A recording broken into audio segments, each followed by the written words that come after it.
आणि एक तुम्हाला गोष्ट सांगतो, एका कडवट मराठी आणि अत्यंत कडवट हिंदुत्ववादी अशा घरामध्ये माझा जन्म झालाय.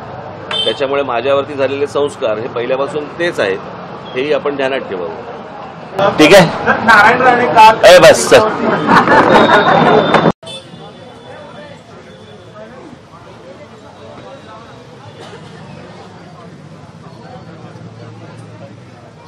आवाज येतोय?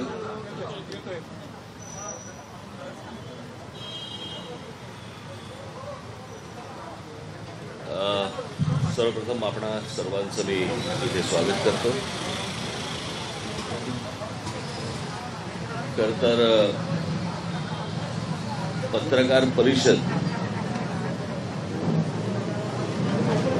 असं म्हणत काही विषय फार नव्हता.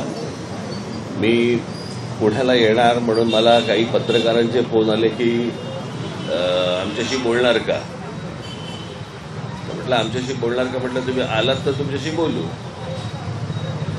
आणि म्हणून मी त्यांना हो सांगितलं. त्या होचं रूपांतर पत्रकार परिषदेमध्ये झालं. सर्वसाधारणपणे पत्रकार परिषदेची सुरुवात करताना तुम्हाला काय म्हणायचं आहे ते पहिलं तुम्ही म्हणा आणि मग आम्ही तुम्हाला विचारतो, अशी आपल्याकडची एकूण प्रथा आहे. पण मला कशावर म्हणा हे मला काही कल्पना नसल्यामुळे बहुधा मला असं वाटतं की मध्यंतरी जी माझी मुलाखत झाली त्या मुलाखतीमध्ये मी जे काही बोललो त्याच्यावरनं तुम्हाला काही 4 प्रश्न विचारायचे असतील तर ते 4 प्रश्न जे काय असतील ते तुम्ही जर समजा सुरुवात केली तर उत्तराच्या ओघामध्ये तुम्हालाही अनेक काही प्रश्न उभे राहतील. त्याबद्दलची माझी काही उत्तरं तुम्हाला मिळतील. तर मला असं वाटतं विचारायला तुम्ही सुरुवात करावी. तुमच्या या मुलाखतीत शरद पवार असं म्हणाले होते की राज ठाकरेंनी प्रबोधनकार ठाकरेंची पुस्तकं वाचण्याची गरज आहे. मी प्रबोधनकार ठाकरे पण वाचलेत आणि मी यशवंतराव चव्हाण पण वाचले. मी जे बोललो त्याचा प्रबोधनकार ठाकरे माझ्या आजोबांनी लिहिलेल्या पुस्तकांचा काय संबंध होता मला एकदा जरा पवार साहेबांनी समजून सांगावा. तुम्हाला जर 2-4 दिवसापूर्वीचीच गोष्ट आहे, त्याच्यामुळे कोणी विसरले नसतील की एबीपी माझा या चॅनलसाठी मी एक मुलाखत दिली आणि चॅनलचा विषय हा स्वातंत्र्याची 74 वर्ष पूर्ण आणि 75व्या वर्षात पदार्पण या विषयाला अनुसरून ती मुलाखत होती. आणि एकट्याची माझी नव्हती, बरेच लोक त्याच्यामध्ये होते. आणि त्या 74 वर्षाच्या प्रवासामध्ये आपण काय गमावलं आणि आपण काय कमावलं याचा थोडासा उहापोह त्याच्यामध्ये त्या मुलाखतीमध्ये होता. आणि मी त्याला हेच सांगितलं त्याच्यामध्ये की आपल्या हातामध्ये मोबाईल फोन आले, आपल्याकडे मॉल आले, आपल्याकडे अजून काही, आपण वैचारिकदृष्ट्या सुधारलो का, मोठे झालो का, वाढलो का, अगोदरच्या गोष्टी आपण टाकून दिल्या का, अशा अंगाने मला असं वाटतं आपण 74 वर्ष मोजली पाहिजे, असा माझा तो रोग होता. आणि त्या सगळ्या ह्याच्यामध्ये अजूनही आपण जातीपातीमध्ये खितपत पडलेलो आहोत आणि जातीपातींच्या बद्दल आपण चर्चा करतो आहोत. निवडणुकींच्या काळामध्ये देखील जेव्हा भाषणं होतात सगळ्यांचीच, त्यावेळेला अजूनही आम्ही 74 वर्ष आम्ही हेच सांगतो, आम्ही तुम्हाला रस्ते देऊ, आम्ही तुम्हाला पाणी देऊ, आम्ही तुम्हाला वीज देऊ, आम्ही तुम्हाला शिक्षण देऊ, आम्ही तुम्हाला रोजगार देऊ. हे जर 74 वर्ष चालू 74 वर्ष जर समजा चालू असतील तर मग आपण काय कमावलं, आपण काय गमावलं हे आपण शोधणं मला असं वाटतं आवश्यक आहे. जात ही गोष्ट मला असं वाटतं हजारो वर्ष अगोदरपासून आपल्याकडे अनेक शतकानुशतकं जात ही गोष्ट आपल्याकडे आहेच. ही काय फक्त महाराष्ट्रात अशातला भाग नाही आहे, देशभर आहे, जगातही असू शकेल. तिकडच्या जाती मला काही कल्पना नाही.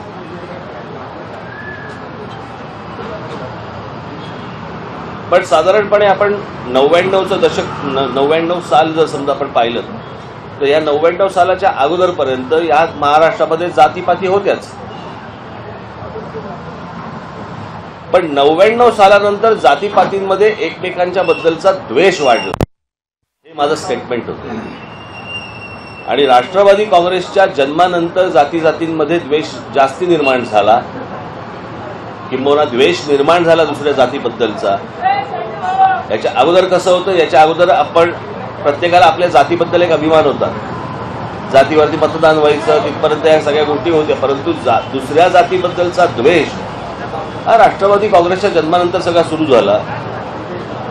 आणि हे काही मला एकट्याला माहिती आहे, मी फक्त सगळ्यांना, तुम्हाला पण सगळ्यांना माहिती आहे, सर्व राजकीय पक्षांना माहिती आहे, बोललो फक्त मी. आणि ह्या सगळ्या संदर्भामध्ये राज ठाकरेंनी प्रबोधनकार ठाकरे परत वाचावे, मला ह्याचा अर्थच नाही कळला अजूनपर्यंत. बरं, प्रबोधनकार ठाकरे मी वाचलेत, सगळी पुस्तकं वाचलीत. आणि काही माझ्या आजोबांचे अनेक जे संदर्भ होते हे ते त्या काळातले होते. मला असं वाटतं स्वतःला आपल्याला पाहिजे तेवढं फक्त प्रबोधनकार ठाकरेंचं घ्यायचं आणि बाकीचं घ्यायचं नाही, असंही करून चालणार नाही ना. आणि म्हणून मी मगाशी म्हटलं की त्याप्रमाणे मी जसं प्रबोधनकार ठाकरे वाचलेले आहेत तसे मी यशवंतराव चव्हाण पण वाचलेले आहेत. सो यशवंतराव चव्हाणांनीही काय प्रकारचा त्यांचं आयुष्य कसं होतं, त्यांचा विचार करायची प्रक्रिया कशी होती, हेही वाचलेलं आहे मी. आताच्या राष्ट्रवादीचं नेतृत्व यशवंतरावांच्या त्या विचारापासून त्याला काहीतरी विचारायचं. जातीय वादाचं राजकारण करून सुद्धा महाराष्ट्रामध्ये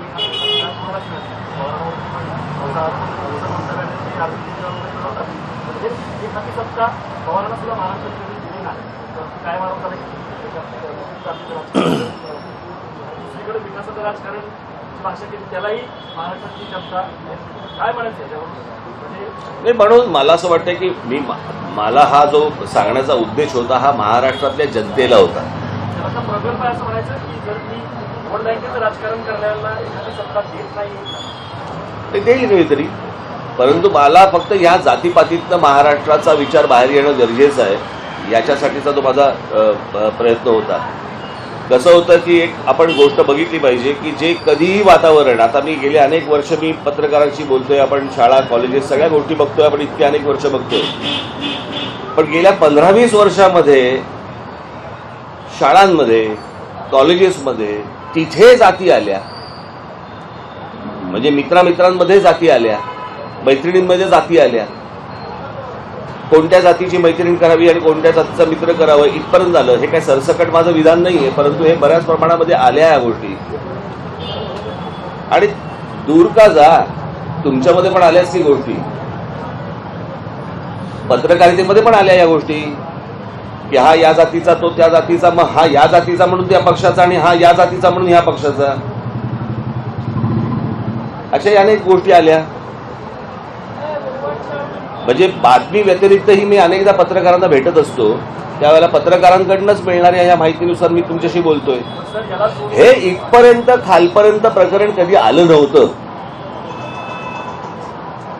ज्या महाराष्ट्राने देशाला विचार दिला, ज्या महाराष्ट्राने या जी असे नेते निर्माण केले, या महाराष्ट्रामध्ये अशी लोक निर्माण झाली की ज्यांनी देशाला विचार दिला, तो महाराष्ट्र आज आपण बघतो की अनेकदा हे इथे अनिल शिंदे बसलेत. यांनी मला त्यांचा अनुभव सांगितला होता. एकदा उत्तर प्रदेशमधला, ते उत्तर प्रदेशमध्ये गेले असताना तिकडे एका वाटेमध्ये थांबले, एका ढाब्यावरती थांबले, एका तिकडे बाहेर त्या ढाब्याच्या खाटेवरती बसले आणि चहा सांगितला. आणि चहा सांगितल्यावरती त्या काउंटरवरचा जो ओनर होता, म्हणजे जो मालक जो होता, तो उठून आला यांच्याकडे आणि चहाचं त्या मुलाला सांगितला होता चहा.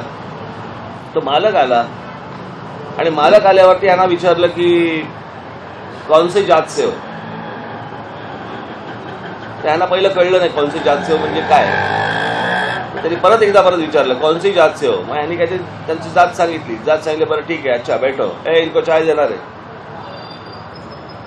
असा महाराष्ट्र करायचा आहे का आपल्याला?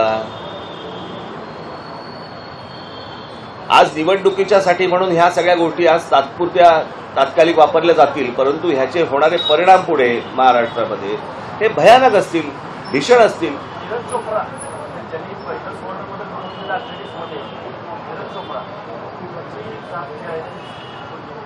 त्याची जात काय?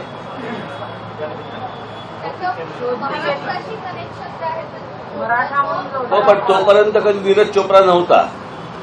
जिंकल्यावरती नीरज चोपडे झाला.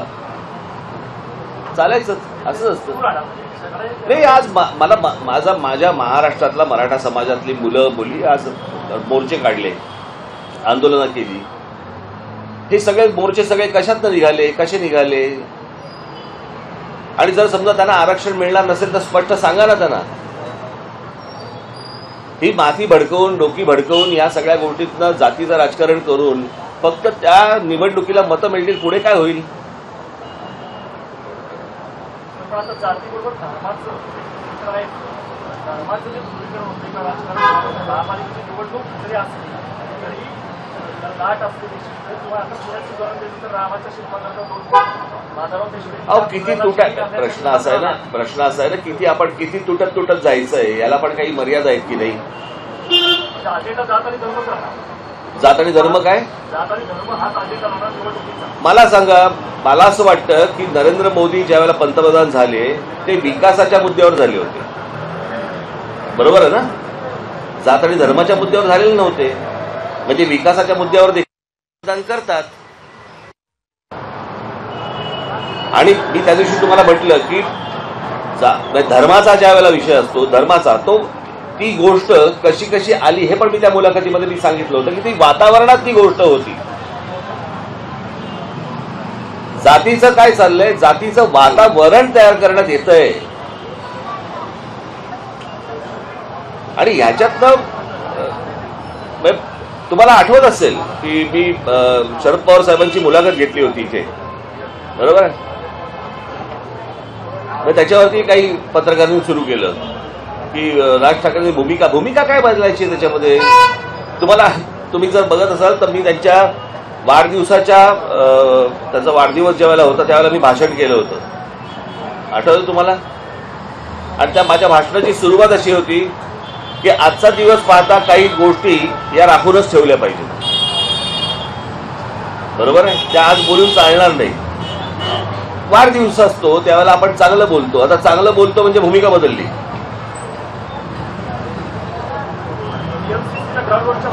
त्या मुलाखतीमध्ये मी त्यांना असा प्रश्न विचारला होता की महाराष्ट्राचा जर समजा आपण एक काय म्हणू आपण त्याला, एक हुक की ज्याच्यातनं सगळेजण एक होतात किंवा एकत्र येतात, असं काय वाटतं तुम्हाला? मला साधारणपणे अंदाज होता ते काय उत्तर देतील. त्याप्रमाणे त्यांनी उत्तर दिलं की छत्रपती शिवाजी महाराज. मग मी त्यांना विचारलं, मग जर छत्रपती शिवाजी महाराज हेच जर आहे तर तुमच्या भाषणाची सुरुवात किंवा तुमचा पक्ष हा शाहू फुले आंबेडकरांचा विचार पुढे घेऊन जाणार, मग छत्रपती शिवाजी महाराजांचा का नाही? मूळ विचार जर समजा आपण बघितला तर तो छत्रपती शिवाजी महाराजांचा विचार आहे. कोणी वायरवरती उभं असेल जाऊन दे, ठीक आहे. माझा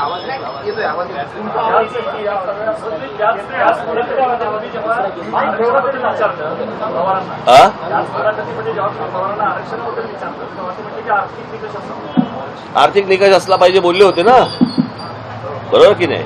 प्रश्न असा आहे की मी ज्या वेळेला एखादी गोष्ट बोलतो त्यावेळेला तुम्हाला ते खूप सोपं जातं बोलायला की अरे राज ठाकरेंनी भूमिका बदलली. हे बाकीचे ज्या वेळेला सगळे भूमिका बदलत असतात त्यावर तुम्ही नाही रे बोलत.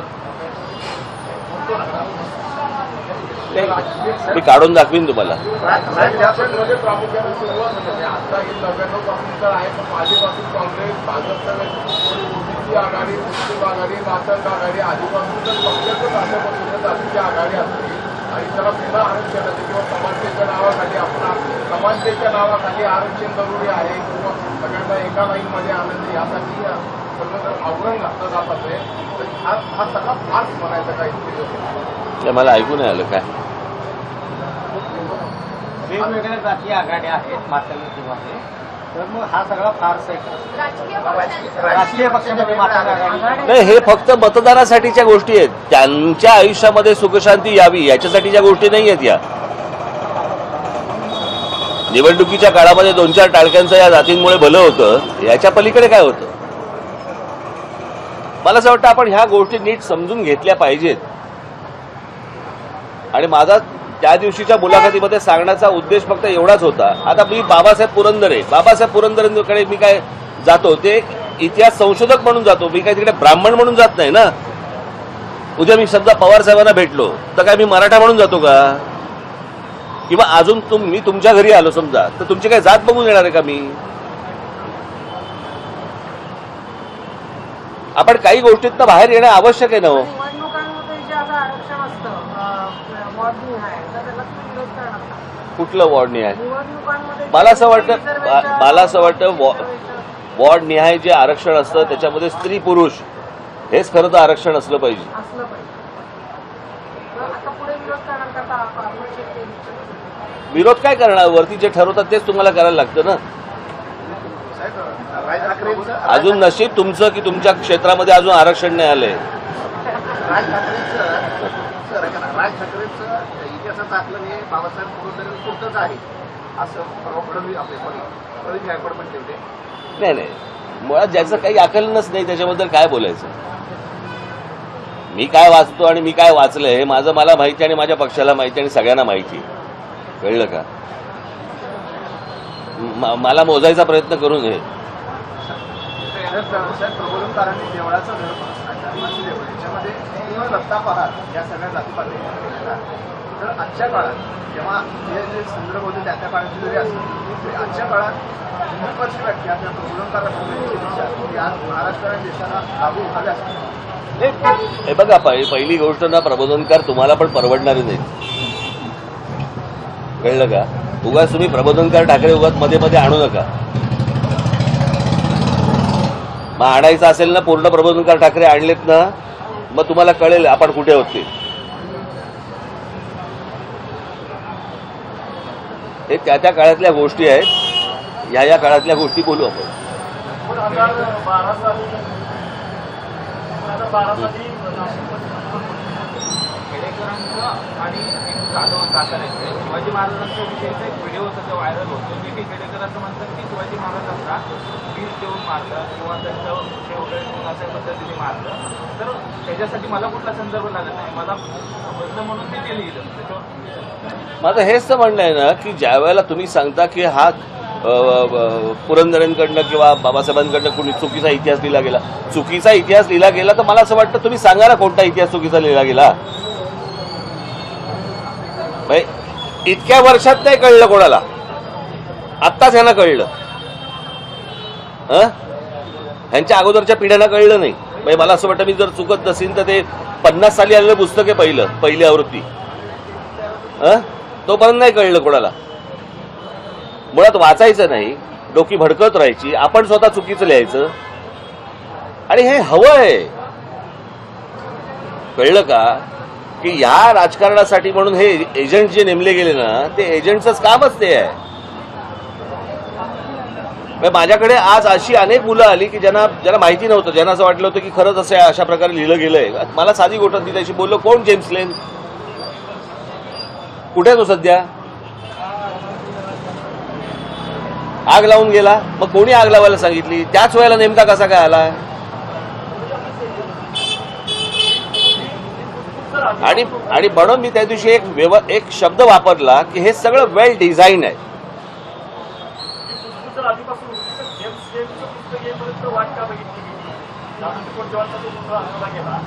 कसली कुजबूज.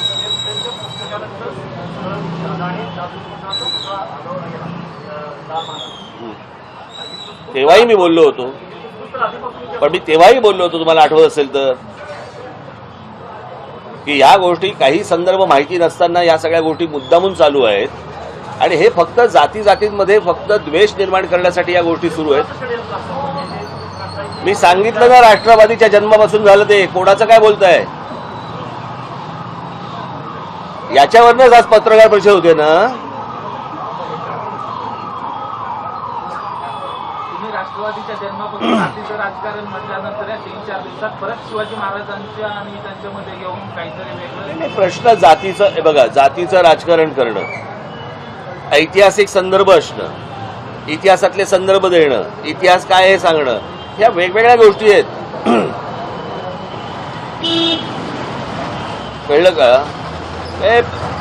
प्रश्न असा आहे की तुम्हाला मराठवाड्याचा पाण्याचा प्रश्न जर सोडवायचा असेल तर तुम्ही त्याच्या आधी जॉर्ज बर्नार्ड शॉ वाचा. काही संबंध आहे का एकमेकांचा?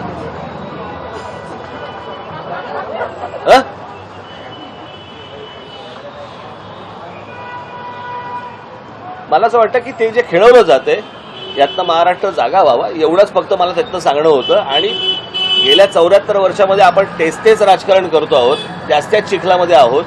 त्याच्यामुळे आलेली आयुधं, आपल्या हातामध्ये आलेली आयुधं, याला आपण प्रगती मानू नये एवढाच फक्त त्या अख्ख्या मुलाखतीचा माझा उद्देश होता सांगण्याचा. तुम्ही जे सगळं आतापर्यंत बोललात, टीव्हीवर मुलाखत दिली, आता जे सांगतात त्याच्या सगळ्यात जास्त इम्पॅक्ट हे पुण्यामध्ये निर्माण होतात. ते तुम्ही म्हणतात इम्पॅक्ट सगळ्यात जास्त परिणाम पुण्यामध्ये होता असं कमी चित्र आहे. तर आगामी पुणे महापालिकेची निवडणूक आहे, परत शिवाजी महाराजांचा मुद्दा आहे, हा सगळा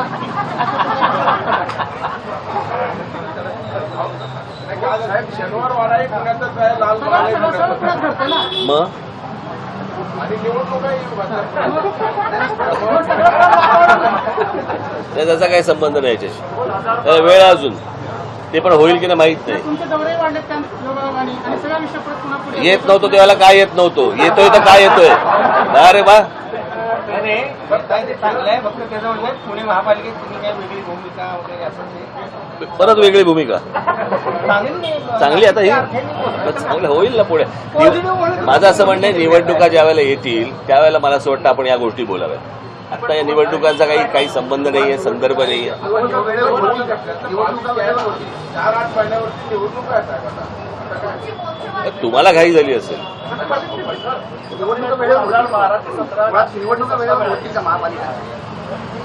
काय माहिती आता हे तिसरी लाट, चौथी लाट काय चालू आहे. आरक्षणाचं माहिती नव्हतं मला. मंदिरं उघडं 2012 ते 17 मध्ये पुण्यामध्ये 25 नगर सोड निवडून आले. नाशिकमध्ये 17 पण लाट होती. आता मधल्या काळात जी काही विचार झालेली आहे जागांच्या नाशिक असेल, मुंबई असेल, पुणे असेल, आता 2022 साठी तुम्ही जे सुरू केलं संघटनात्मक निवडणुका आणि संघटनेची बांधणी ह्याच्यात तुम्ही आता पाचव्यांदा भेटले. नाही, काय पहिली गोष्ट म्हणजे गेले 1.5 वर्ष आम्ही सगळेच घरात होतो. खरं तर 1-1.5 वर्षापूर्वी सुरू झालं असतं, परंतु आता हे काय पॅन्डेमिक वगैरे या सगळ्या गोष्टी काय आपल्या हातात नाही. आज जे चित्र दिसते तुम्हाला कदाचित 1.5 वर्षापूर्वी दिसलं असतं, त्यावेळेला माझं सतत येणं वाढलं असतं. आणि ती जी बांधणीच्या काही नेमणुका आणि काही इतर गोष्टी ज्या काही राहिल्या होत्या त्या पूर्ण करणं गरजेचं होतं. आणि त्याच्यामुळे आता 1.5 वर्षानंतर आता हे त्यांनी काय सांगितलं त्याप्रमाणे 8 महिन्यावरती निवडणूक आहे. त्याच्यामुळे मला आता जरा लवकर करणं, घाई करणं गरजेचं आहे. त्याच्यामुळे मग मला यावं लागतंय तिथे. शेजारच्या आजूबाजूच्या लोकांचे चेहरे बघा कसे उल्लसित झाले. तुम्ही यायला लागला. मला तुमच्यात पण दिसतोय.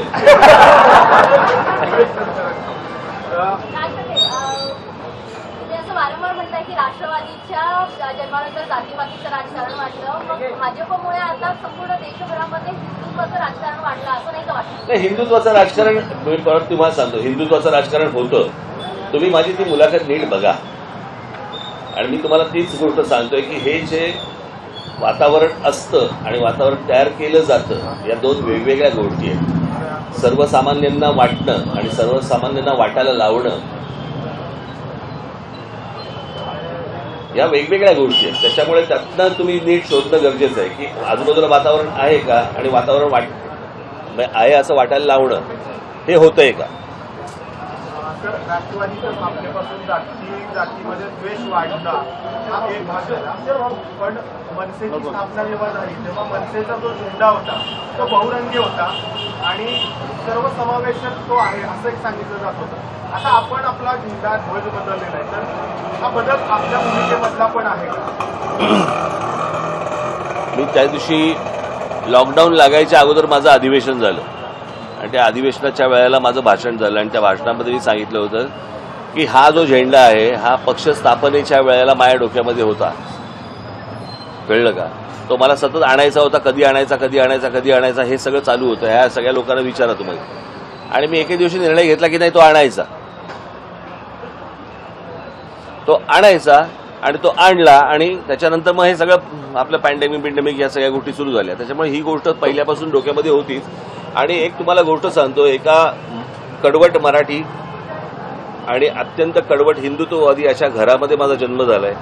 त्याच्यामुळे माझ्यावरती झालेले संस्कार हे पहिल्यापासून तेच आहेत, हेही आपण ध्यानात ठेवावं. ठीक आहे. नारायण राणे काल अरे बस सर.